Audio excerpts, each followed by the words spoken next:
Magandang hapon po sa inyo lahat. Tayo po'y magsisimula na sa ating banal na misa. Isama po natin sa ating panalangin ang pasasalamat ng Cortel family ni Rafael Francisco at Noel Brosepcon.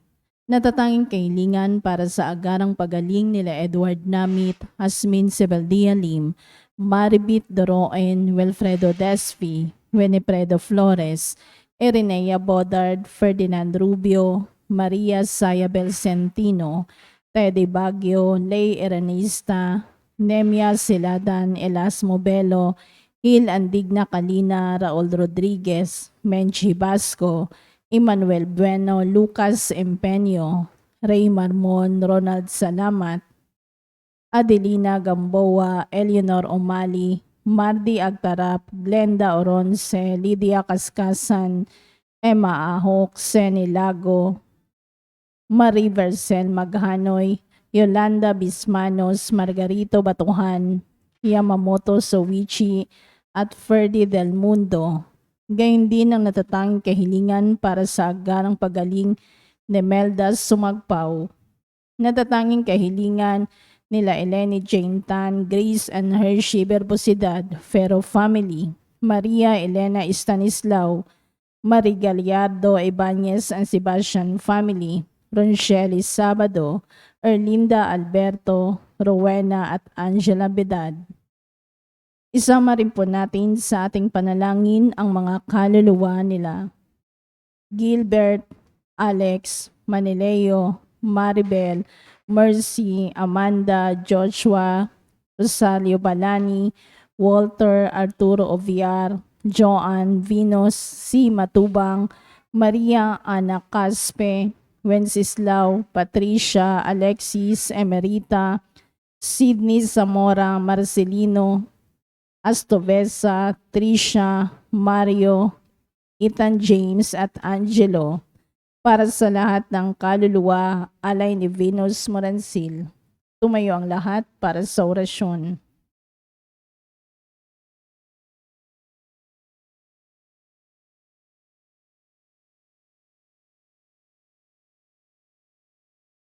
Sa ngalan ng Ama, at ng Anak, at ng Espiritu Santo. Amen. Ang anghel ng Panginoon ay nagbalita kay Santa Maria. At siya'y nagdihilalang na Espiritu Santo. Aba, Ginoong Maria, napupuno ka ng grasya. Ang Panginoong Diyos ay sumasa iyo. Bukod kang pinagpala sa babaeng lahat, at pinagpala naman ang iyong anak na si Jesus. Santa Maria, Ina ng Diyos, ipanalangin mo kaming makasalanan, ngayon at kung kami mamamatay. Amen. Narito ang alipin ng Panginoon. Maganap nawa sa akin ang ayon sa wika mo. Aba, Ginoong Maria, napupuno ka ng grasya. Ang Panginoong Diyos ay sumasa iyo.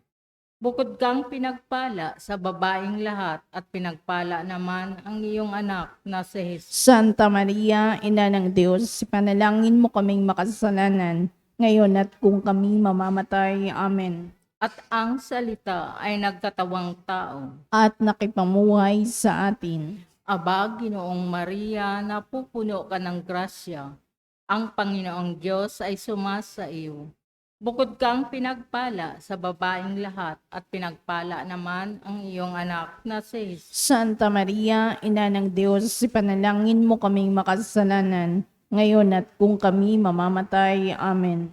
Ipanalangin mo kami, o Santa na Ina ng Diyos. Nang kami maging dapat makinabang sa mga pangako ni Kristo.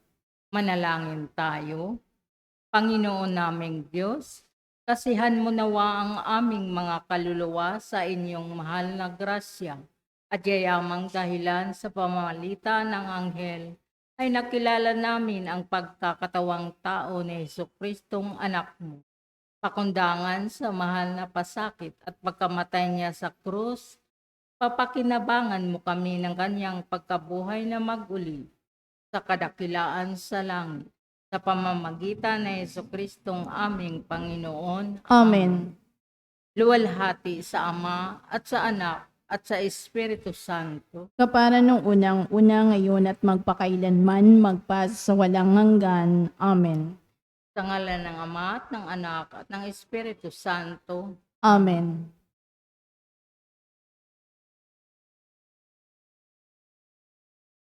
At ang mamumuno po sa ating banal na pagdiriwang ngayon ay ang atin pong butihing paring panauhin, Reverend Father Renz Martinez.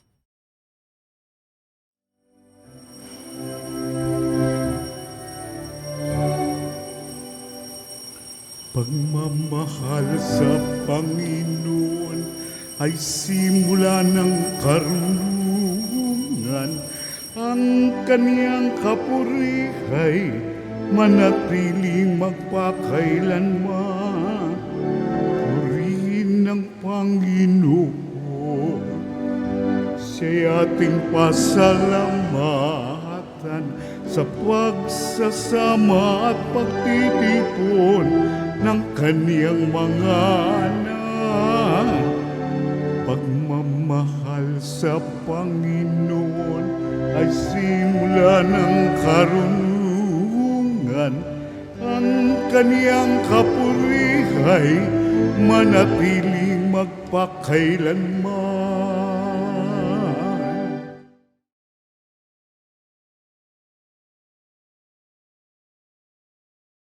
Tayo natitipon sa ngalan ng Ama at ng Anak at ng Espiritu Santo. Amen. Sumainyo ang Panginoon. At sumaiyo rin. Mga minamahal na kapatid, bago po tayo magsimula sa ating banal na pagdiriwang ngayon, i-welcome muna natin ang bawat isa sa pamamagitan ng pagngiti at pagbati ng magandang gabi sa ating mga katabi. Magandang gabi po sa ating lahat. Mga minamahal na kapatid, ngayon po ay ating ginugunita ang kapistahan ni San Vicente de Paul, isang paring Pranses na namuhay noong ika-17 siglo.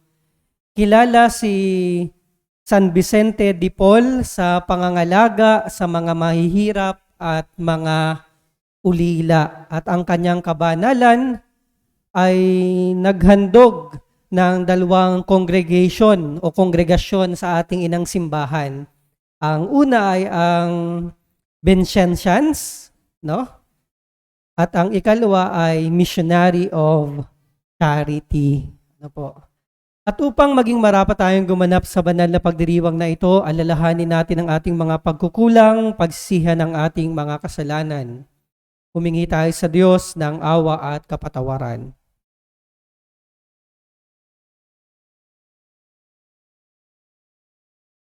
Sinugong tagapagpagaling ng mga nagsisisi, Panginoon, kaawaan mo kami. Panginoon, kaawaan mo kami. Naparito ka upang tawagin ang makasalanan para magsisi. Kristo, kaawaan mo kami. Kristo, kaawaan mo kami. Nakaluklo ka sa kanan ng Ama upang ipanalangin kami. Panginoon, kaawaan mo kami. Panginoon, kaawaan mo kami. Kaawaan tayo ng makapangyarihang Diyos, patawarin sa ating mga kasalanan, at patnubayan tayo sa buhay na walang hanggan. Amen. Manalangin tayo. Ama naming makapangyarihan, pinuspos mo ang paring si San Vicente ng mga mabubuting katangian bilang sugong alagad para sa kapakanan ng mga dukha at paghubog sa kaparian.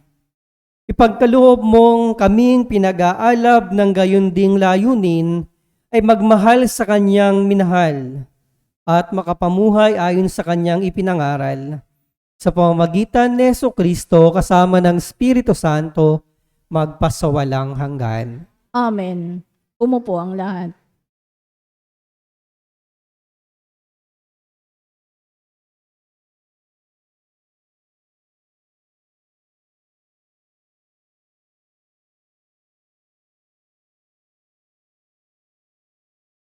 Pagbasa mula sa aklat ni Esdras. Sa oras ng paghahandog, akong si Esdras ay tumindig na gulanit ang kasuotan at nanikluhod sa harapan ng Panginoon. Ganito ang idinaing ko sa kanya. Diyos ko, hindi ako makatingin sa iyo dahil sa kahihiyan bunga sa kasamaan naming suko sa langit. mula sa kapanahunan ng aming mga magulang hanggang ngayon. Hindi na kami nakaahon sa kasalanan. Dahil dito, kami ang aming mga hari at mga saserdote ay binayaan niyang mabihag, patayin, dambungin at ibilad sa kahihiyan ng iba't ibang hari. At ngayon, kahabagan ninyo kami. Niloob ninyong may ilang matira sa amin at muling binigyan ng buwang sa lupaing ito na inyong itinang. Muli ninyong isinilay sa amin ang inyong paningin at binigyan kami ng pagkakataong makaahon sa pagkaalip. Naging alipin nga kami sa mahabang panahon. Gayunmay, hindi ninyo kami pinabayaan. Pinukaw ninyo ang kalooban ng hari ng Persia. Kaya binigyan niya kami ng pagkakataong maitayo uli ang iyong templo at ayusin ang kasiraan upang makapanirahan kaming tiwasay sa Huda at sa Jerusalem. Ang salita ng Diyos. Salamat sa Diyos. Salmong tugunan ang atin pong itutugon. Ang Diyos na walang hanggay, atin ngayong papurihan. Tayo pong lahat. Ang Diyos na walang hanggay, atin ngayoy papurihan. Diyos ay nagpaparusa na taglay ang habag. Kung tayo may malibing sa hukay masadlak, muling hinahango niya't binubuhay walang makatakas sa kanyang kapangyarihan. Tugon, Ang Diyos na walang hanggay, atin ngayong papurihan. kayong Israelita, papurihan ninyo ang Diyos sa harap ng mga hentel na pinagtapunan sa inyo. Tugon, Ang Diyos na walang hanggay, atin ngayong papurihan. dooy ipinakita sa inyo ang kanyang kapangyarihan. Siya ay purihin ng bawat nilalang ang Panginoon ating Diyos na walang hanggan. Tugon, Ang Diyos na walang hanggay, atin ngayong papurihan. pinagdusa man kayo sa inyong kasalanan, ngunit kahahabagan kayo at muling ibabalik sa inyong tahanan mula sa mga bansang umalipin sa inyo. Tugon, Ang Diyos na walang hanggay, atin ngayong papurihan. talikdan na ninyo ang inyong mga kasalanan at mamuhay kayo ng karapat-dapat sa harapan niya. Kung magkagayon, ang habag ng Panginoon ay inyong madarama. Tugon, Ang Diyos na walang hanggay, atin ngayong papurihan. Tumayo ang lahat.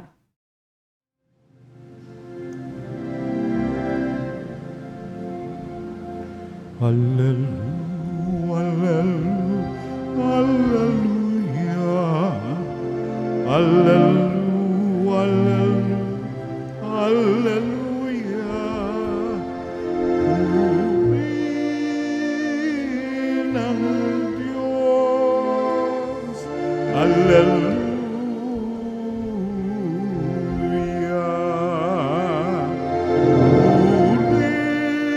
Purihin ang Diyos, hallelujah.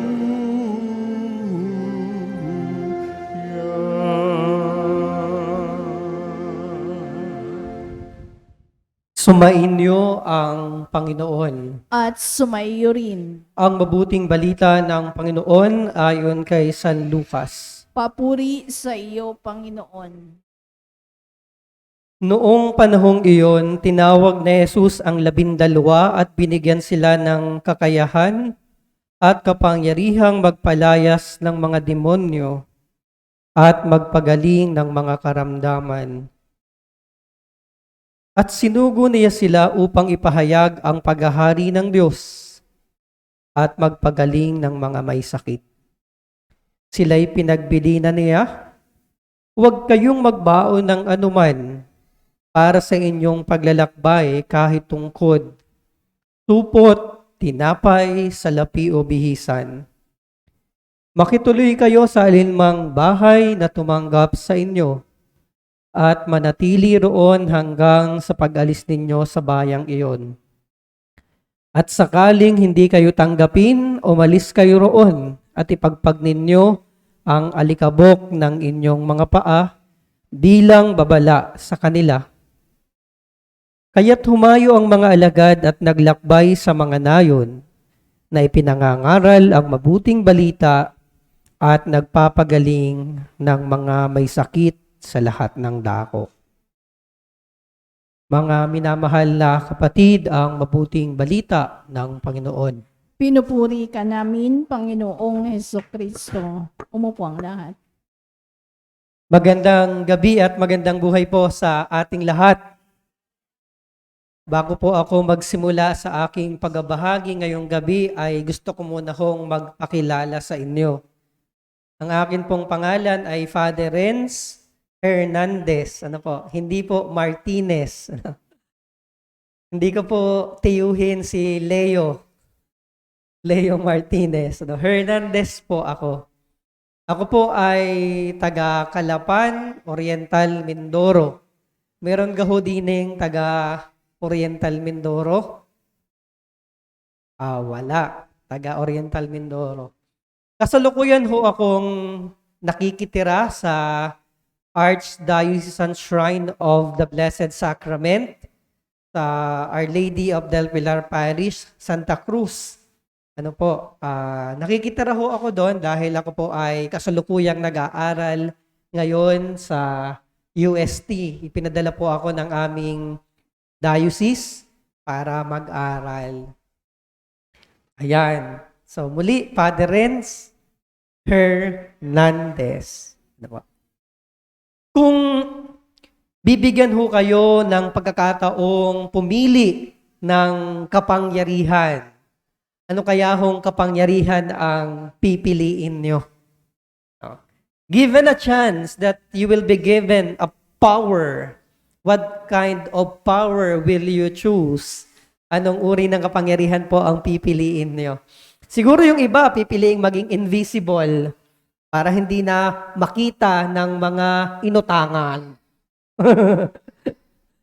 Yung iba naman siguro, magkakaroon ng X-ray vision, no? Para kita ang maraming mga bagay. O kaya lumilipad at iba pa. Yung mga fans dito ng One Piece, siguro gustong gayahin si Luffy, kumain ng goma-goma, ano bang tawag doon? Goma-goma fruit, no? Humahaba ang lahat ng bahagi ng katawan. You know, isa po sa pinapangarap ng maraming mga tao, kung hindi man lahat, ay magkaroon ng kapangyarihan. At ang konsepto po ng kapangyarihan ng mundo ay ibang-iba sa konsepto ng kapangyarihan ng Diyos.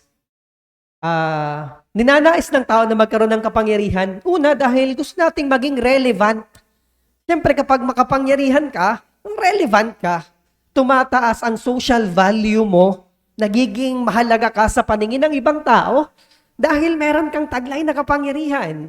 Sa makatuwid, nagiging sikat ka kapag meron kang kapangyarihan. At ganyan po yung konsepto ng power ng mundo. Kaya nga po, yung mga posisyon sa lipunan, kung minsan nagpapatayan pa yung iba, makaluklok lamang sa upuan. Why? Because of power. Because of power. Sa atin pong ebanghelyo ngayong gabi, mga minamahal na kapatid, sa kapistahan ni San Vicente de Paul, napakaganda po ng concept of power na ibinigay ng ating Panginoon sa kanyang mga alagad. Ang sabi dito,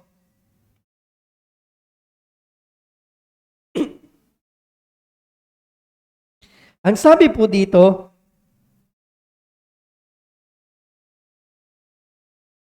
noong panahong iyon, tinawag ni Jesus ang 12 at binigyan sila ng kakayahan at kapangyarihang magpalayas ng mga demonyo at magpagaling ng mga karamdaman. So that's the power that Jesus gave to His apostles. No, to cast out evil and to cure diseases. Magpagaling ng mga may sakit. Yung mundo po, kapag merong power tayo, as much as possible, we like to maintain our power. Ayaw nating mawawala yung kapangyarihan natin. No? Kapag yung konsepto ng kapangyarihan ng mundo, pero yung iba yung konsepto ng kapangyarihan ng Diyos. Sapagkat ang kapangyarihang ipinagkaloob ng Diyos sa kanyang mga alagad ay hindi para sa kanilang sarili. Kalimitan kasi yung mga taong may kapangyarihan, hindi naman ho lahat. Pero marami ay nalulunod sa kapangyarihang taglay. Bakit? Hindi. Because of the benefits of power. At dahil dyan, no, parang pansarili yung iniisip kapag merong kapangyarihan. Pero yung kapangyarihang ibinigay ni Jesus sa kanyang mga alagad is meant to be of service to those who are in need. Para sa mga nangangailangan, para pagalingin yung mga may karamdaman at palayasin ang demonyo sa inaalihan nito. At napakaganda po, no? Sa mundo, taliwas yung kapangyarihan at kahinaan. Taliwas yung kapangyarihan at kasalatan. Kapag may kapangyarihan ka, dapat hindi ka mahina, hindi ka salat. Pero kay Jesus, iba. Magkaiba. Yung kapangyarihan ay kalakip ng kahinaan at kasalatan. Kaya nga, sinabi ni Jesus sa kanyang mga alagad, pinagbilinan ng sabi, huwag kayong magbaon ng anuman para sa inyong paglalakbay, kahit tungkod, tupot, tinapay o salapi o bihisan. Imagine, binigyan ng kapangyarihan pero hindi pinagdala ng ano? Anong ibig sabihin nito? Para yung kanilang kapangyarihan lagi ay makita nila at the service of others, no? Para sa paglilingkod sa iba at para ma-realize ng mga apostol na hindi kanila yung kapangyarihan. Yung kapangyarihan nila ay galing sa Diyos na makapangyarihan. At para hindi sila umasa sa sarili nilang galing, sarili nilang kakayahan, sarili nilang lakas, upang maramdaman nila ang kasalatan at kahinaan at patuloy silang umasa at kumapit sa Diyos. And that's the kind of power that Jesus gave to His disciples. Not for themselves, but for the service of others. Para sa iba. At ang kapangyarihang ito ay nasalmin sa kanilang kahinaan at kasalatan. Imagine a God who is so powerful became a weak and lowly infant. Ang Diyos na makapangyarihan ay naging isang maliit at mahinang bata. Power and weakness. St. Paul says, sinabi ni St. Paul, sapagkat kung kailan ako mahina, doon ako malakas. For when I am weak, it is then that I am strong. And to end my sharing, my dear sisters and brothers, lahat po tayo ay binigyan ng kapangyarihan. Ang mga magulang ay binigyan ng kapangyarihan para sa kanilang mga anak. Ang mga tatay para sa kanilang pamilya. Ang mga manggagawa ng simbahan para sa ating mga kapatid sa pananampalataya. Kaming mga pare para sa aming mga parokya. And I want to end my sharing by quoting one of my favorite Marvel movie, Spider-Man. Sabi ni Uncle Ben kay Peter Parker, nung sabi ni Uncle Ben, Peter, always remember this. With great power comes great responsibility. Paglaki ng kapangyarihan, paglaki ng responsibilidad. Ano ang iyong kapangyarihan? Lagi itong may kaakibat na responsibilidad. Amen.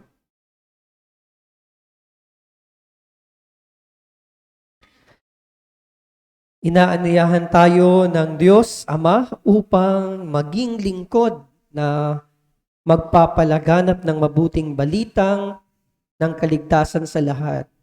Hilingin natin sa Ama na gawin tayong kapanipaniwalang mga saksi. Sa bawat panalangin ng atin pong itutugon, Panginoon, bigyan mo kami ng lakas na maging iyong mga saksi. Panginoon, bigyan mo kami ng lakas na maging iyong mga saksi.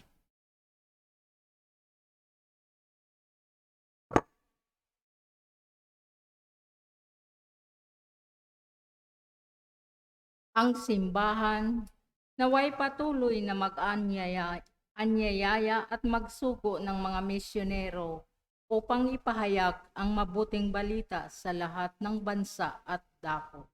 Manalangin tayo sa Panginoon. Panginoon, bigyan mo kami ng lakas na maging iyong mga saksi. Ang mga Kristiyano naway maging masigasig sa pagpapahayag ng salita ng Diyos sa mga hindi pa sumasampalataya at hindi pa tumatanggap nito. Manalangin tayo sa Panginoon. Panginoon, bigyan mo kami ng lakas na maging iyong mga saksi. Maraming tao nawa ang mahikayat sa pananampalatayang Kristiyano, bunga ng ating makatotohanang pagsaksi. Manalangin tayo sa Panginoon. Panginoon, bigyan mo kami ng lakas na maging iyong mga saksi. Ang mga may sakit at mga nabibigatan sa buhay, naway makita ang katangi-tanging pag-ibig at kalinga ng Diyos sa pamamagitan ng pag-aaruga ng kanilang mga pamilya. Manalangin tayo sa Panginoon. Panginoon, bigyan mo kami ng lakas na maging iyong mga saksi.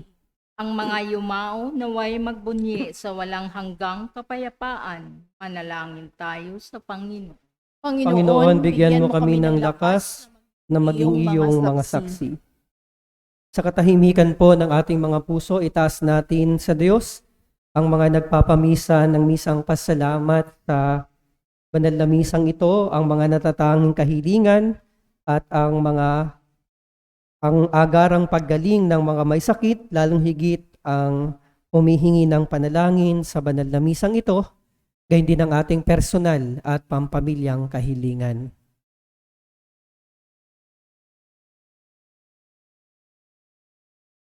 Ang lahat ng ito po, Ama, ay aming samot dalangin sa ngalan ni Kristong aming Panginoon. Amen. Amen. Umupo ang lahat.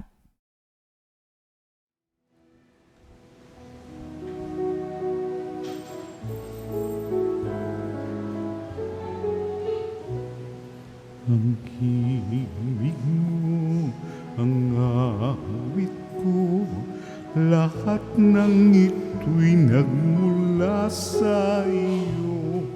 Muling ihahandog sa iyo, buong puso kong inaalay sa iyo.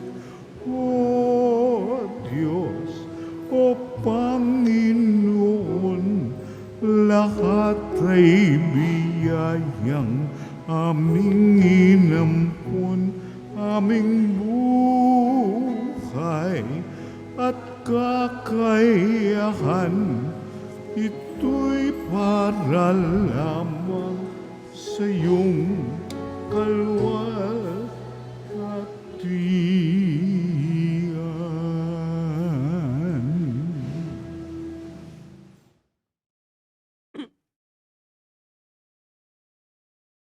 Manalangin tayo mga kapatid upang ating mga handog ay maging kalugod-lugod sa Diyos amang makapangyarihan. Tanggapin nawa ng Panginoon itong paghahain sa iyong mga kamay, sa kapurihan niya at karangalan sa ating kapakinabangan at sa buong sambayanan niyang banal.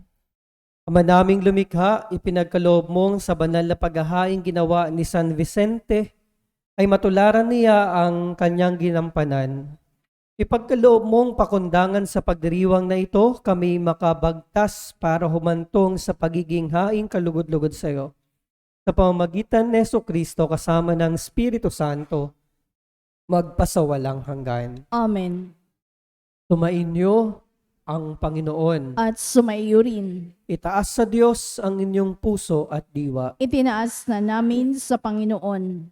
Pasalamatan natin ang Panginoong ating Diyos. Marapat na siya ay pasalamatan. Ama naming makapangyarihan, tunay ngang marapat na ikaw ay aming pasalamatan sa pamamagitan ni Jesucristo na aming Panginoon. Ngayong si San Vicente de Paul ay pinararangalan sa pumuhay niyang totoong uliran. at pagiging maasahan sa panunungkulan. Kaya't si Jesucristo na maasahan sa katapatan ay inihahayag sa pangasiwa sambayanan. Ang malasakit ng mga ulirang tagapangasiwa noon ay nagpapatuloy magpahanggang ngayon sa mga panalangin kanilang iniuukol. Ay isa ng sambayanan mo dito'y nagtitipon. Kaya kaisa ng mga anghel na nagsisiawit ng papuri sa iyo nang walang humpay sa kalangitan, kami ay nagbubunyi sa iyong kadakilaan. Santo, Santo, Santo, Diyos makapangyarihan, puspos ng walhati ang langit at lupa. Hosana, Hosana, sa kaitaasan, pinagpalang narito sa ngalan ng Panginoon. Hosana, Hosana, sa kaitaasan. Hosana, Hosana, sa kaitaasan.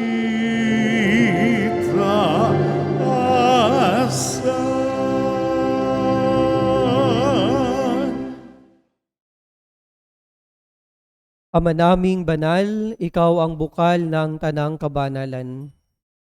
Kaya't sa pamamagitan ng iyong Espiritu, gawin mong banal ang mga kaloob na ito, upang para sa amin maging katawan at dugo ng aming Panginoong Hesukristo. Bago niya pinagtiis ang kusang loob na maging handog, hinawakan niya ang tinapay. Pinasalamatan kaniya. Pinaghati-hati niya iyon. Iniabot sa kanyang mga alagad at sinabi, "Tanggapin ninyong lahat ito at kanin. Ito ang aking katawan na ihahandog para sa inyo."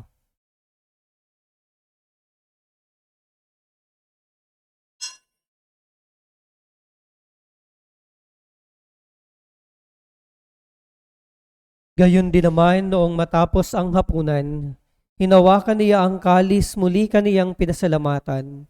Iniabot niya ang kalis sa kanyang mga alagad at sinabi, "Tanggapin ninyong lahat ito at inumin. Ito ang kalis ng aking dugo, ng bago at walang hanggang tipan. Ang aking dugo na ibubuhos para sa inyo at para sa lahat sa ikapagpapatawad ng mga kasalanan.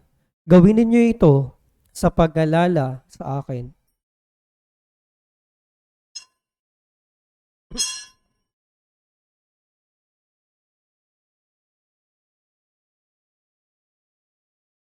Ang misteryo ng pananampalataya. Si Kristo'y namatay, si Kristo'y nabuhay, si Kristo'y babalik sa wakas ng panahon.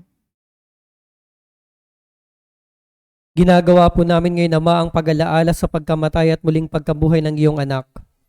Kaya't iniaalay namin sa iyo ang tinapay na nagbibigay buhay at ang kalis na nagkakaloob ng kaligtasan. Kami nagpapasalamat dahil kami iyong minarapat na tumayo sa harap mo para maglingkod sa iyo. Sinasamo namin kaming magsasalo-salo sa katawan at dugo ni Kristo ay mabuklod sa pagkakaisa sa pamamagitan ng Espiritu Santo. Lingapin mo, Ama, ang iyong simbahang laganap sa buong daigdig. Puspusin mo kami sa pag-ibig. Kaysa ni Francisco na aming Santo Papa, ni Jose na aming obispo ng Tanang Kaparian. Alalahanin mo rin ang mga kapatid naming nahimlay nang may pag-asang sila'y muling mabubuhay. Gindi ng lahat ng mga pumanaw. Kaawaan mo sila at patuloyin sa iyong kaliwanagan. Kaawaan mo at pagindapatin kaming lahat na makasalo sa iyong buhay na walang wakas. Kaisa ng mahal na Berheng Maria na ina ng Diyos, ni San Jose na kabiyak ng kanyang puso, kaysa ng mga apostol at ng lahat ng mga banal, lalong higit ni San Vicente de Paul na namuhay dito sa daigdig ng kalugod-lugod sa iyo, maipagdiwang nawa namin ang pagpupuri sa ikararangal mo sa pamamagitan ng iyong anak na aming Panginoong Jesucristo. Sa pamamagitan ni Kristo, kasama niya at sa Kanya, ang lahat ng parangal at papuri ay sa iyo, Diyos Amang makapangyarihan, kasama ng Espiritu Santo, magpasawalang hanggan. Amen. Amen. Amen. Amen.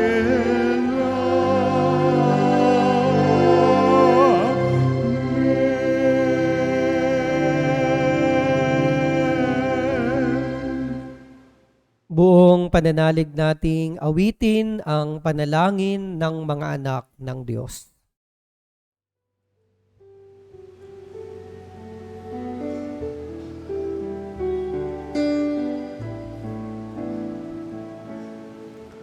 Ama namin, sumasalangit ka, sambahin ang ngalan mo, mapasa amin ang kaharian mo, sundin ang loob mo dito sa lupa para ng sa langit. Bigyan mo po kami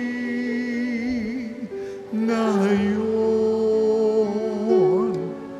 ng aming kakanin sa araw-araw at patawarin mo kami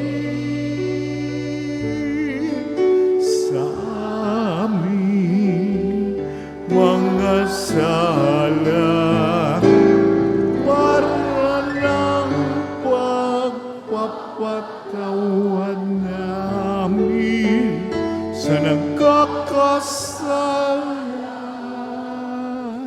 sa amin,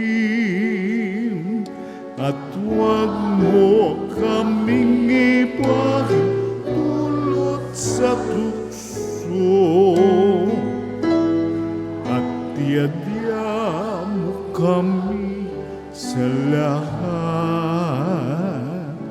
ng masama. Hinihiling namin kami iadya sa lahat ng masama, pagkalooban ng kapayapaan araw-araw, iligtas sa kasalanan at ilayo sa lahat ng kapahamakan, samantalang aming pinananabikan ang dakilang araw ng pagpapahayag ng tagapagligtas naming si Jesucristo. Sapagkat iyo ang kaharian at ang kapangyarihan at ang kapurihan magpakailanman. Amen.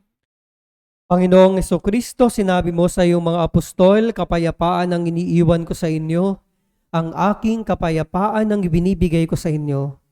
Tunghayan mo ang aming pananampalataya at wag ang aming mga pagkakasala. Pagkalooban mo kami ng kapayapa at pagkakaisa ayon sa iyong kalooban, kasama ng Espiritu Santo magpasawalang hanggan. Amen. Ang kapayapaan ng Panginoon naway laging sumainyo. At sumaiyo rin. Mangiti sa ating mga labi at galak sa ating puso. Magbigayan tayo at maghangad ng kapayapaan sa isa't isa. Peace be with you. Kapayapaan po sa ating lahat. Peace be with you. Kordero ng Diyos na nag-aalis sa mga kasalanan ng sanlibutan, maawa ka sa amin. Kordero ng Diyos na nag-aalis sa mga kasalanan ng sanlibutan, maawa ka sa amin.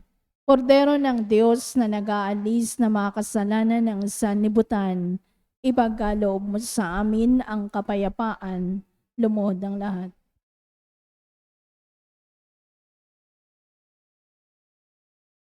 Mga minamahal na kapatid, masdan natin si Jesus, ang kordero ng Diyos, na nag-aalis ng mga kasalanan ng sanlibutan. Mapapalad tayong inaanayahang makibahagi sa piging na banal. Panginoon, Hindi ako karapat-dapat na magpatuloy sa iyo, ngunit sa isang salita mo lamang ay gagaling na ako. Ipagsanggalang nawa tayo ng katawan at dugo ni Kristo para sa buhay na walang hanggan. Amen.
ng kaluluwa at katawan. Walang katulad na kaligayahan ang sa puso'y nararamdaman. Wala akong takot pagkat ikaw ay nariyan. Alam ko ring ako ay di mo pababayaan. Mayroon pa ba kaya kung dapat pangambahan maliban sa aking mga pagkukulang? Di ba, Jesus ko, ikaw ang buhay ng kaluluwa at katawan? Walang katulad na kaligayahan ang sa puso'y nararamdaman.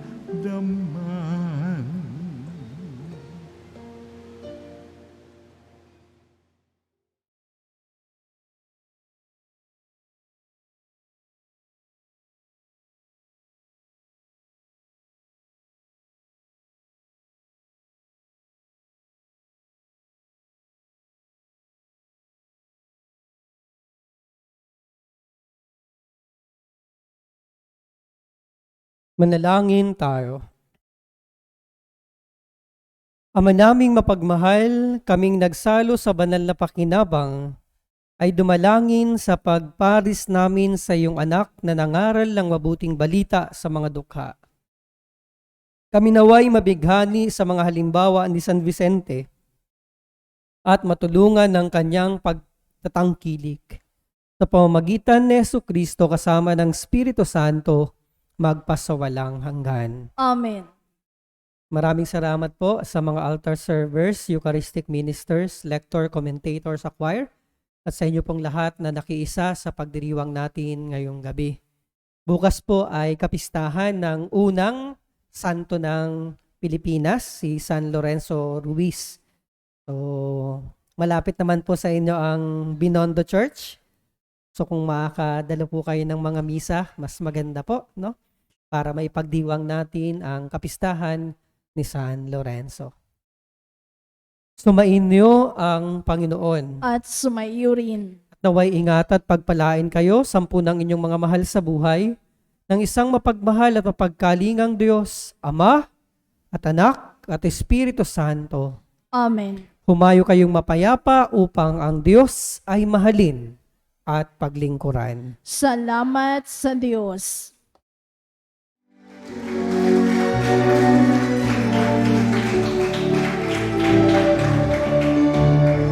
Humayo na't ipahayan kanyang pagkalingat habang sa buhay, pag-ibig at katarungan, tanda ng kanyang kaharian.